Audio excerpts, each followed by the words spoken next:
I'm recording this because I want to remember things that are pure. Like, I still have stories that exist in my head that happened that I've never said on camera.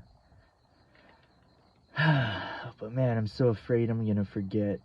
I think my mind's being erased. I think the whole reason for weed is to erase our minds from basically things that happened. Maybe to make us less interesting and way more impressionable and vulnerable. But there was a story where I was hiking in Tucson. I was in the mountains. I came down like for a town day, call my mom, eat some sushi, yada yada yada. Cool. Alright, so I'm like taking the public transportation. Free public transportation. How much longer will they be doing it? As long as the city could afford to keep paying for it. Where do the funds come from? Oligarchy. Wherever. Like, this is past. We can like sustain like free public transportation, free bus rides around the city until January 2nd. Then it expires. This is up for grabs again. Why can't we make that permanent? Because that's some commie shit. We need to capitalize. We gotta make money. We can't just give each other rides to where we gotta go. Someone's gotta get paid. At least give the worker a wage. So that sounded poetic. Anyway, what was I talking about? Tucson, this beautiful story that isn't on the Matrix until now. I'm gonna give it to you. So here, this is for you, computer, and all the people on the computer. Is this a good technology or bad? I digress.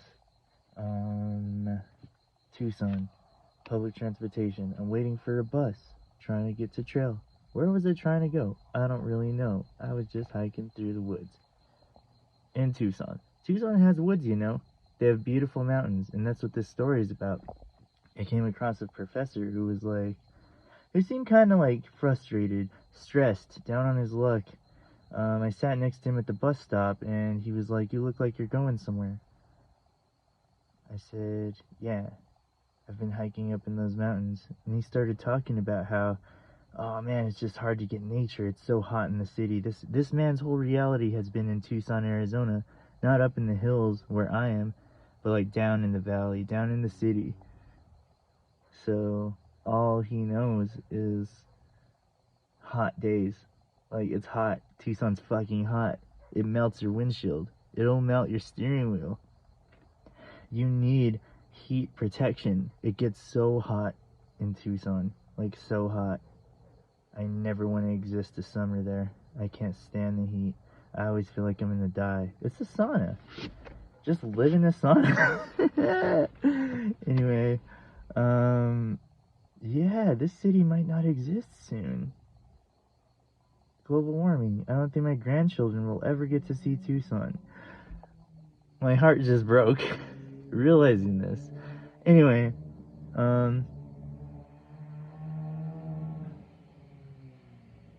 this professor just seems so stressed, and he starts talking about how like all the nature's deteriorating, and I tried to give him a sign of hope, and I told him the story.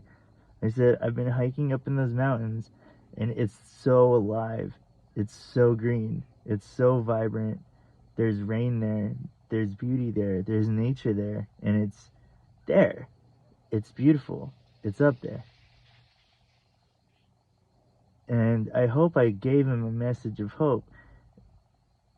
He starts dooming, like I always do, about how everything's kind of falling apart. I told him we should have listened to Joni Mitchell when she said that they've paved paradise and put up a parking lot. But I told him in high hopes what I was doing, where I was walking, where I was living, and they said that it's all still there. And it's beautiful. It's beautiful. And then we just chit-chatted a little more. We caught the same bus, sat next to each other. I shook his hand, said, "Later, professor."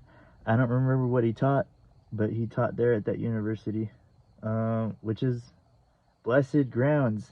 That is the university where Noam Chomsky works.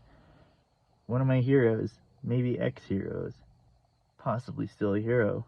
I don't really know. What is a hero? We shouldn't have those. That's what Noam Chomsky would say. God bless. Have a good night.